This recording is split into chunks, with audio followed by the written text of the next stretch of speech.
Social Justice, but I'm welcoming you here on behalf of both the Network for Social Justice and Social Capital, Inc. We've been working together for a few years, and this is sort of our kickoff to working together for a few more. Today's program is really a kickoff program because it's really part of a larger program that Winchester Hospital Community Benefits is supporting. And it's actually going to be a 3-year initiative where we look at different aspects of what we call the interconnection of youth mental health and other things. So throughout the next couple years, we're going to be holding a series of workshops and programs looking at this particular interconnection. So thinking, for example, about youth mental health and different aspects of identity, race, class, gender identity, sexual orientation. And today, we're starting this particular series off looking at the intersection between youth and mental health and athletics. So athletics or sports, and these are actually topics that were sort of identified by some of you when we started talking to you at the end of last summer about where mental health fits into your sort of thinking and feeling and being in the world. So it's really my pleasure today to introduce a fascinating group of speakers that we have for you. This panel, which is starting about now, is going to be about 30 or 40 minutes. We'll have a chance for all the panelists, who I'm going to introduce in a second, to tell you a little bit about themselves and their perspective on this topic, and then we are going to open it up to questions from you. I see you all have Network for Social Justice pens, that's great. You are going to have an opportunity for question and answer here, and we'll start you off with some questions for the panelists. Last note from me before I introduce the panelists is we are filming this. We really want to be able to put this up on our YouTube channels and our social media and be able to show it to more students, especially as this series kind of gets underway and there's more programs connected to what we're doing and more initiatives both in Woburn and Winchester. We are going to turn off the filming when it comes to the question period. So you all should feel totally free to ask your questions and not worry about a camera being on for that. So I am now going to give us a little bit of a sense of who we have with us today. So I'm really excited, and randomly I wrote the order out, and it's exactly the way you all are sitting. I know you did that on purpose. So it's really my pleasure to introduce James Morton. James Morton recently retired from the position as the President and CEO of the YMCA of Greater Boston. The YMCA of Greater Boston, America's first YMCA, is one of the largest private social service providers in Massachusetts, offering programs and services that nurture the potential for every child and teen, supporting healthy living and well-being, and promoting social responsibility. James joined the YMCA of Greater Boston after serving other YMCAs in Hartford, Connecticut, and Springfield, Mass. James earned a Bachelor of Arts in Sociology from the University of Wisconsin, I'm going to say this wrong, a Juris Doctorate from Northeastern University School of Law, and an honorary doctorate from Salem State University. Come on in. Sorry. No worries. In 2020, he was recognized as one of Boston's Power 50 by the Boston Business Journal for his leadership during the coronavirus health crisis, and in 2021, he was named one of the 100 most influential people by Boston Magazine. James is a former All-American Masters track and field athlete and holder of several national Masters titles. He is married with one adult son, lots of nieces and nephews, and 2 dogs. Then we have with us Jesse Schrem. Jesse strongly believes in the importance of bridging the gap between the mental health and sports worlds in order to support athletes to reach and redefine their limits. Jesse grew up playing hockey and soccer and pursued Division I soccer in college. He has experienced his own challenges with anxiety and depression and is determined to collaboratively work with other athletes to support their goals, both on and off the field. Jesse embraces a down-to-earth, strength-based approach in an attempt to make the therapeutic process feel comfortable and inviting. Last but not least, we have Ariana DiPreta. Great. For Ariana, her athletic career was riddled with injury, recovery, and intensive training. When it came time to accepting her career in competitive soccer and rowing would come to an end, it was difficult to manage on her own. Ariana is passionate about providing the mental health support as well as the mental health training when times are tough for athletes, and to celebrate the wins while continuing to improve. Ariana has worked with athletes in a variety of settings throughout high school and D1, got it, D1, D2, and D3 programs. That makes more sense. Ariana is passionate about empowering athletes and helping to illuminate all they have to offer. Sometimes a simple shift in mindset can reveal our biggest assets and strengths. So without further ado, I am very interested to turn it over to our panelists, who will have between like 10 and 15 minutes to share with us. Just start us off. So I'll start. A moment ago when we were doing the mindfulness work, we were asked to give a word that kind of represented what we were experiencing at the time, and my word was grateful, as was the case for you as well. And so I wanted to just use that as the starting point for what I might share with you today. So I am 68 years of age, and to be grateful, at 68 I feel very fortunate and blessed, because there's not a whole lot that I would that I would change about my own life. But it wasn't necessarily a pleasant early life. It has been a tremendous late life, but it wasn't a very pleasant early life. So all of its social indicators, all the things that you would, that come to mind when you think of a person who has lived a life of challenge and maybe even to some degree torment, I experienced.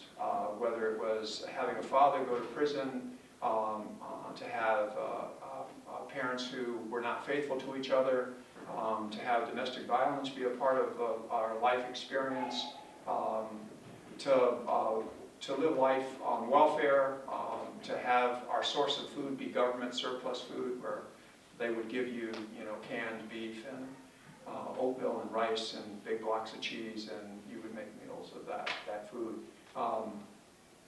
Living in public housing, all of those indicators of poverty I experienced. Going to school and being bullied because I was this tall, skinny kid, and my father was a boxer, and so if you beat me up, you got extra points for doing it, kind of thing. To finding myself in a classroom where a teacher would ask me to read a passage out loud, and I couldn't read it for whatever reason, mostly because I was shy and embarrassed to read out loud. But when I couldn't do it, she ridiculed me. And from that point forward, for the better part of 30 years, I would never read out loud. Certainly, I would memorize everything that I had to present. You heard that I went to law school, so even in law school, I wasn't reading out loud. I was memorizing everything that I would present in court and in our classroom exercises. And so I was a very tormented young man from the age of about 8 or 9 until I reached the age of about 15 or 16. And so at 15 or 16, there were a couple of things that kind of intersected in my life that are relevant to our conversation today. The first is that I became an amateur boxer, Golden Glove boxer. And so where I was picked on in school, all of a sudden, I was not picked on anymore because folks knew that I had these skills to defend myself. And I never fought with anyone in school. After the 6th or 7th grade, at this point I'm a 9th grader, 10th grader in high school, but I'm boxing and training with kids who were the older brothers of the kids who were picking on me. And I was able to handle myself with these older brothers. And so all of a sudden their younger brothers stopped bullying me. And so the bullying would stop because I had this opportunity to participate in the sport of boxing. And again, I've never had a fight outside of the ring. But I had confidence about myself that came with being an athlete. At or about this time, I'd also become a distance runner. Because our family was poor, I figured the only way I was going to get to college was on a scholarship of some sort, and my best sport and best chance at that was as a distance runner. And so I ran all the time. And so even in those moments in life where life was very stressful at home, I would get up at 3 or 4 o'clock in the morning and grab my dog Tina and we would head out and take these long runs. And so I became a pretty decent distance runner. As a sophomore, I ran a 4:30 mile, which at that time was a pretty decent mile for a sophomore, for a 15, 16-year-old. And so I saw this promise of being able to go to college as a track and field athlete, which really excited me a lot. And so there, again, was sport kind of reinforcing my life in a meaningful way. But it also brought Coach John Curry into my life. And my coach was an incredible man who did great things to support his athletes. You know, I remember my mother having a gallbladder operation, and he came to our house and prepared a meal for us because he knew my mother was in the hospital. I remember, you know, 1,000 rides home, you know, after track practice, and you know, and it was way out of his way to do this. And so I think that Coach Curry kind of guided me in many ways, both around my health, around my mental wellness, in ways that led me to be the social service leader that I became at the YMCA and at some other organizations where my focus was doing those things that were necessary to be done to make sure every last single young person that we served had every opportunity to reach his or her fullest potential.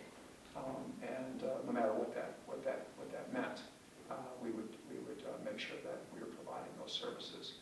And so, so the long and short is that, you know, sports and wellness has played a significant role in my life, and I'm still, you know, tomorrow morning at 7 o'clock a.m. I'll be on Reggie Lewis's track doing some interval speed work.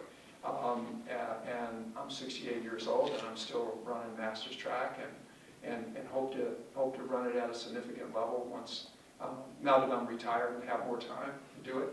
I'm looking forward to it as much as I look forward to running as a teenager. And so, you know, since those early days, I've had one amazing, remarkable experience in my life after another. And that life for me is really, really, really good. I'm very satisfied with where I am in life. As far as I know, I'm 68 and in good health. I weigh the same weight today that I weighed in 1970 and 1975 or something like that. It's crazy.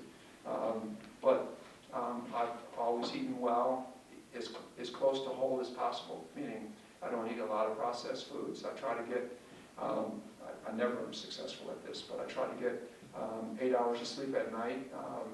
I probably get in about 6.5 hours of sleep. Try to exercise at least 5 times a week. And some of that is pretty intense because it involves, you know, high intensity workouts. And, you know, and I feel like all of that serves to make sure that whatever stresses come up in my life, I'm able to mitigate and manage those stresses through my wellness. And I've always felt like exercise helped me in that way. It helped to take away the stress that I was experiencing, no matter where it was coming from in life. And so I'm very happy to be here with you. Look forward to your questions. And I'll pass the mic. Yeah, awesome. Thank you. Yeah, amazing. I love the word grateful and attitude of gratitude. Yeah, that's a very awesome word. And thank you so much for giving me this platform and space to share a little bit more about my story and talk a little bit more about the work that I do as well, and kind of what led me there. So yeah, my name is Jesse Schramm. I got my bachelor's in psychology at Lehigh University, where I played soccer, and I got my master's in social work at the University of New Hampshire. I grew up in New Hampshire, and you know, I worked at a place in Manchester, New Hampshire for several years with co-occurring mental health and substance use disorders, and then I worked at, and still do, at Boston Children's Hospital for 5 years in the adolescent addiction program, and currently for the last 3 years I work part-time there at Boston Children's, and now I work in a group practice in Exeter, New Hampshire, where I live, and work with mostly high school and college age folks with a variety of anxiety, depression, all sorts of mental health disorders, substance use disorders, and a lot of athletes as well. I've been had the pleasure of really kind of focusing my career on something that I find so important and something that's touched my personal life as well. So I'll share a little bit about that and then kind of my current work as well, and I definitely look forward to your questions of what would be most helpful. But yeah, I grew up playing soccer at a very young age. Soccer and hockey were my two passions, but I steered towards soccer mostly because hockey is very expensive and my parents couldn't afford the pads and the potential of going towards like a private school at the time. And my goal always was to play Division I and then play professional sports, and I grew up, my older brother was 3 years older, he played soccer, and I pretty much did everything he did, and was always hanging out with them, and they were playing with me, and it always challenged me to play with the older guys, try to be better, try to be faster, and even sometimes they would say, we're not going to play with the ball, we're just going to chase Jesse around and try to slide tackle him and take him out, so I loved it though in a weird way, and I think it pushed me to always strive to be the best, and from a young age I was playing. Lived in Brazil for a half a year when I was young. My dad was doing some teaching at some of the inner city schools, and I remember just playing barefoot with all the local kids and just really falling in love even more with the sport, and really developing a strong relationship. I was always very skinny too, and I think I got bullied as well, and was always stick legs and this and that, and I always wanted to prove something and felt like I had to myself and others, and played club soccer starting at 13. Team went to England, which was awesome, and had my coach that was from Liverpool, England, and yeah. And then high school started, and I was pretty good at my sport, and I developed a lot of expectations. I felt like other people had a lot of expectations for me. I was doing club soccer. We were going to showcase tournaments in Florida and New Jersey for just a game, and New York, and we were traveling everywhere to play, and bless my parents for taking me and sacrificing a lot of weekends and time, and probably a good chunk of money that we probably didn't have a lot of, but they were really supportive of my goals, and there were times we would go to there's a training program I got selected for that was part of the 2010 Olympics, and we would train for that. I didn't go to the Olympics, but it was kind of a pool of players that they were breeding for that, and it was really intense. And they'd send us home. It was in New Jersey or Pennsylvania, and we'd sleep there for a week and just sleep at the soccer complex and play all day and stuff. So it was a massive part of my life. I'd get home and I'd juggle in the streets and under the lights and in the rain and snow and garage, and it was just a big part of my life, and I loved it. I loved the sport. It was just something, and yeah, I definitely I think people had some expectations for me, and I sort of internalized those expectations and really developed a lot of anxiety about wanting to be good, wanting to be the best, wanting to get to that professional level, and I didn't feel a lot of that pressure from parents. I knew they would have been proud of me either way, but I became very hard on myself, and I would talk to myself in ways that I know I'd never talk to someone else. I would be, you gotta be better than that, or what the hell is that, or you gave the ball away, or this, or if only you do this, you're gonna be a professional, or this and that, and the anxiety turned into panic attacks and anxiety and depression even. I would, day of games or in the classroom, I would get, just super anxious, and, chest would be, feel like I can't take a deep breath. I would get dizzy, and then of course, like, I'd be like, oh my gosh, I'm dizzy, I'm not gonna play well, what's going on? There's something wrong with me, and, and so it just kind of like escalated and turned into a thing, and, I did see a counselor in high school, which was very helpful, but apart from him, I didn't really share my story. I mean, I talked to my parents about it, but I didn't talk to friends. I wasn't sure how they'd what they think. You know, is it embarrassing that I have this? Like, what's wrong with me? Does anyone else experience this? And, you know, it wasn't as talked about as I think it is now, and I think we still have a long way to go, you know, in terms of mental health and just normalizing it and making it part of the conversation for athletes and non-athletes and things like that. But yeah, and I continued, you know, to experience anxiety even in college. You know, you know, even though I was a 4-year starter at Lehigh University, we were a pretty solid team. In one of the years we were there, we made it to the Sweet 16. We lost to Duke, and that was a really memorable experience. We were a good team, and I, you know, was a good player, but I often feel like I could have been a great player, and I think, you know, I always kind of look back and have some regrets on things just because I feel like I didn't have a lot of the mental skills I needed to deal with anxiety, depression, and really specifically on the field, you know, what to do when I gave the ball away, what to do, you know, after a game, what to do before a game when I'm panicking and thinking, oh my God, I'm going to play terrible, I'm going to, you know, this or that, and, you know, so I you know, got into the field of psychology, social work because of I'm sorry if I'm going over, you can cut me off if I'm going over, you know, a couple minutes here, but I got into the field of psychology and social work because I wanted to help people that had struggled like I did, and I had a good experience with my therapist at the time that really made a difference, and I just felt like there was a hole, you know, of connecting with people, and especially I like working with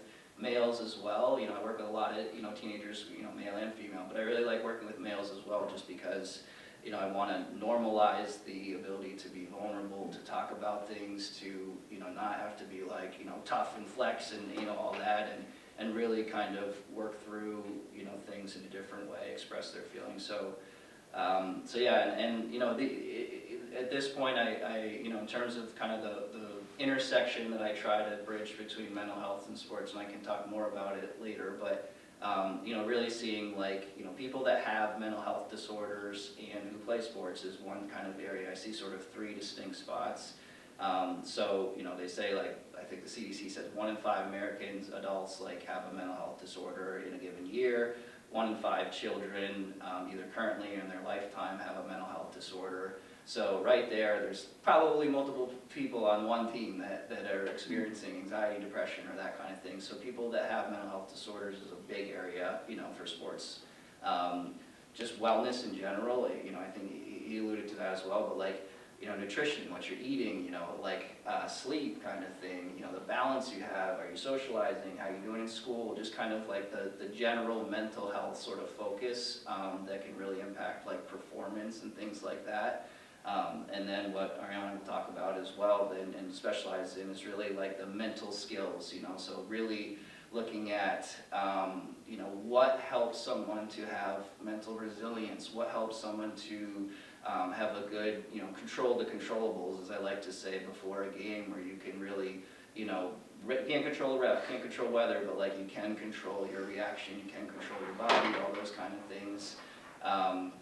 Self-talk, you know, not being as hard as I was on myself, so how do we, you know, encourage ourselves and have a healthy self-narrative, and mindfulness, things like that you guys did earlier. So really looking at, you know, mental health disorder, mental wellness, and just sort of wellness in general, and then, you know, really looking at like the mental skills, and someone can go under all those categories, but those are sort of the areas that I see sort of the intersect. So I will defer to you. Sorry if I went over there or not, but we're up. Great. Thank you. Hi, everybody. I'm Ariana. My road here has not been very straight at all, so I'm trying to figure out like how to tie in with both of you, but I feel like that was a very good lead up probably to like what's about to be very chaotic. I am currently a mental health therapist, so Jesse and I actually work at the same kind of like part-time practice called Unlimited Resilience, which is like a specialized therapy group for athletes.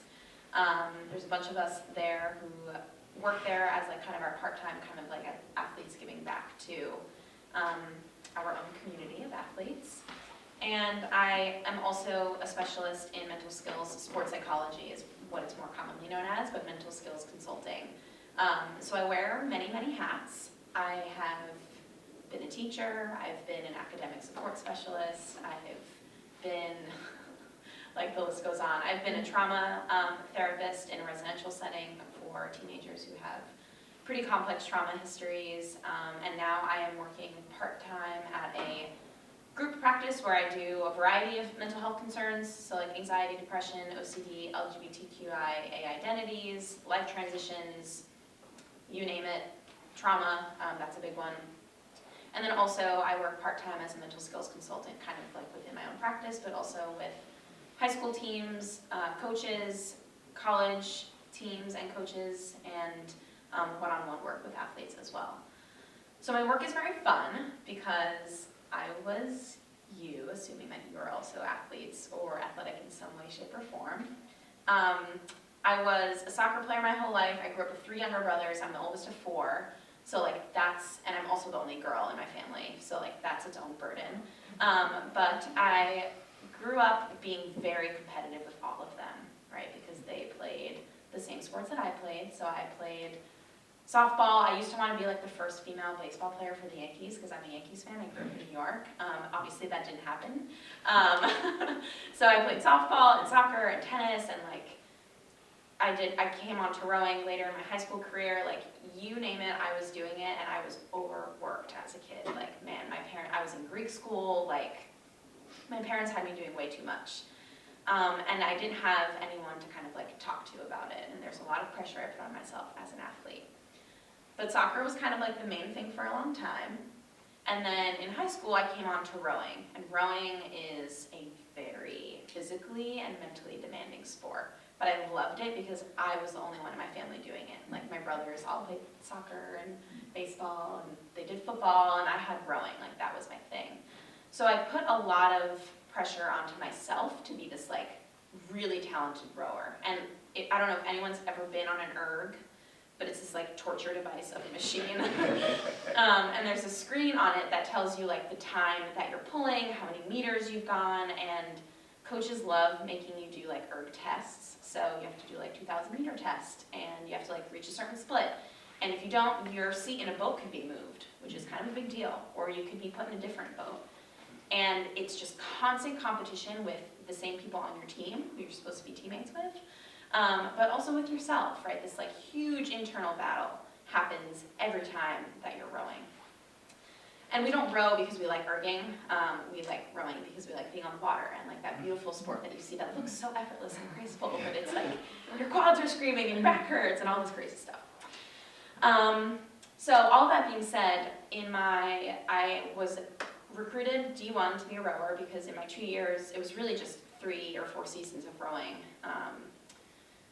I got this like terrible shoulder neck injury, which is still chronic to this day. I still go to physical therapy.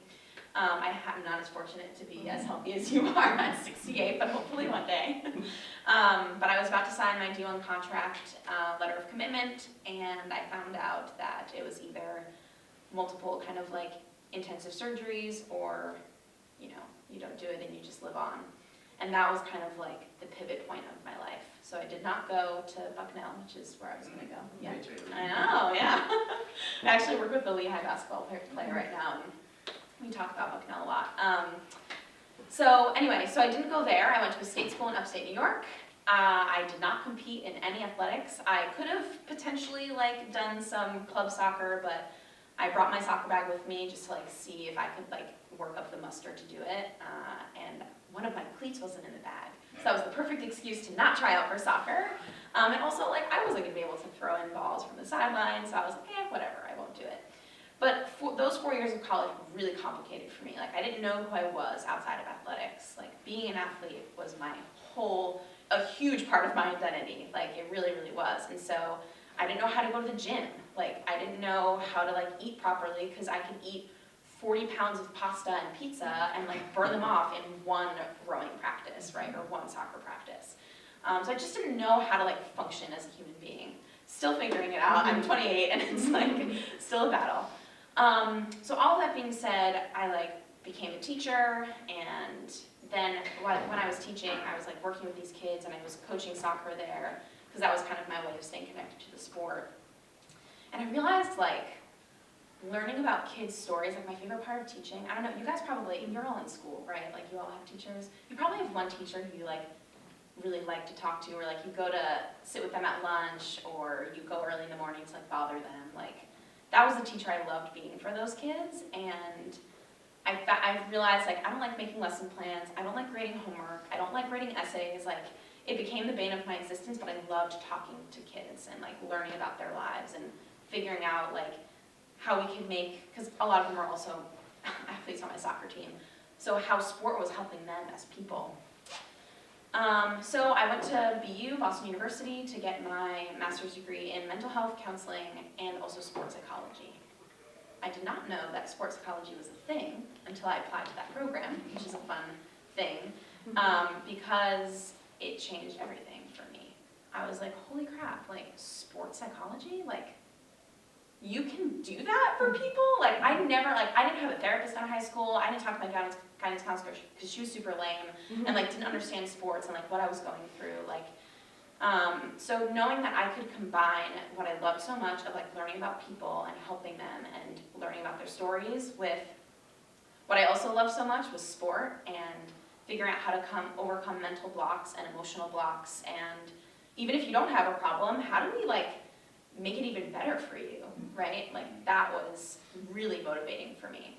So I went to grad school, did the whole thing. Here I am now, talking to you guys. So, just a little bit, does anyone know what sports psychology is, or like what mental skills training is, or heard of it before, or done it, or anything? Maybe? Okay. What do we know? Do we know anything about like just random things, or things we can assume about what sports psychology is, or mental skills training? And this is like not usual for a panel, but I'm just curious. I think you can guess. Yeah, anything. Some guesses. Yeah. Psychology revolving around sports and Yeah. mental illness. Good context clues, love that. Yeah. Yeah. I'll like spare you the burden of having to They're talk like, during "We're not in this. school." Yes, excuse me, yes. So basically, it's just that, right? Like, how do we apply the tenets of mental health and mental wellness, which I love so dearly, with being an athlete, right? Because that being an athlete and a student athlete, and also just like an athlete after college, comes with all these different burdens and barriers and challenges. So mental skills training is kind of that extra boost for athletes of, why am I so stressed out right now? Like, why do I feel like I'm gonna throw up walking up to this base? Why is my head screaming at me when I'm about to start this ERG test? Why am I so nervous? Like, my heart is racing, my hands are sweaty, I don't understand what's going on, right? The negative self-talk, God, I really sucked at that, that really was not great, how could you have done that, that's so embarrassing. Thinking about, okay, how are those things getting in the way, right? And what do we do about it? How do we fix those things? Coaches can be stressful, right? Like, I've had some really bad coach experiences as an athlete, and that completely shaped the way that I experienced myself, but also my sport. Right, so how do we deal with coaches? Like, how do we understand that what they're talking to us about maybe isn't actually about us? And how do we build up that resiliency a little bit more? So that's kind of where I really focus where I'm fortunate to focus my work, is like working with athletes and coaches and teams to figure out all the different skills and how they can apply in our everyday life. I'm tempted to leave you with one, but okay, I'll leave you with one. And it's something we can all do together, and you're gonna laugh because it's gonna seem really superficial. But how many of us know what belly breathing is, or what deep breathing is, by any chance? Some head nods, okay. So belly breathing, diaphragmatic breathing is also what it's called, is something that is taught to all athletes. Yeah, we're talking about Michael Phelps, Simone Biles, we're talking about the D1 athletes I talked to, just talked to one this morning, and I was like, girl, like, we need to take a second and just like belly breathe, right? Because her head was all over the place, she was so stressed out. Belly breathing is something that we often do wrong. When people say take a deep breath, let's all do it now. I just breathed into my chest, right? Did any of us kind of feel this part go up before this part? Yeah. When we breathe into our chest, we actually can induce anxiety and panic attacks. Yeah. So, belly breathing, we teach to all our athletes as a base skill, because it is first way to access your nervous system and helping everything calm down. Lowers your blood pressure, clears your brain, gets oxygen to every part of your body, and it just overall is kind of like a reset moment. You see a lot of athletes do it before they kick a penalty shot, before they take a free throw, when they step up to the line in golf, you can see them, or not the line, whatever it is in golf, before they take kicks in football for the, I watch football, I should know what this is. What are those called? Field goals. I'm blanking. I know sports, I swear. Anyway, okay, so if we put our hand on our chest and on our belly, I encourage everybody to just try it. Just kind of sit for a second and notice where your breath is. Some of us, like right now, mine is in my chest, and that's just because I'm talking and activated. What we're going to try to do is, when we breathe, we imagine our lungs and our chest as a balloon. So the bottom of our belly, where your diaphragm is the big part of the balloon, and the rest kind of fills up this way. We're going to try to push out our bottom hand while we breathe in before we push out our top hand. And ratio is important here, right? So, sorry, one more piece about this. People, a lot of the time, say breathe in for 4, breathe out for 4, hold for 4, breathe in for 4, breathe out for 4, whatever it is. The exhale, especially if you're having an anxiety attack or a panic attack moment, has to be much longer, not much longer, but longer than your inhale. The reason is that breath out kind of resets your system, okay? So we're going to breathe in for 4 counts, and we're going to breathe out for 6, and it's going to feel kind of hard, because we don't really breathe out for 6 seconds a lot, okay? So key points, breathing out from our belly hand, and we're going to breathe in for 4 and out for 6. Ready? Okay. So in, 2, 3, 4, out, 2, 3, 4, 5, 6. Okay, one more time. In, 2, 3, 4, out, 2, 3, 4, 5, 6. Okay, one more time with extra focus on our belly hand going out first. Okay, so try to really get that pressure there. One more time. In, 2, 3, 4, out, 2, 3, 4, 5, 6. How are we feeling now? Yeah. Magic. So I leave that with you to just kind of take whenever you need it, practice it as much as you want, but it's the base for everything we do before we do visualization,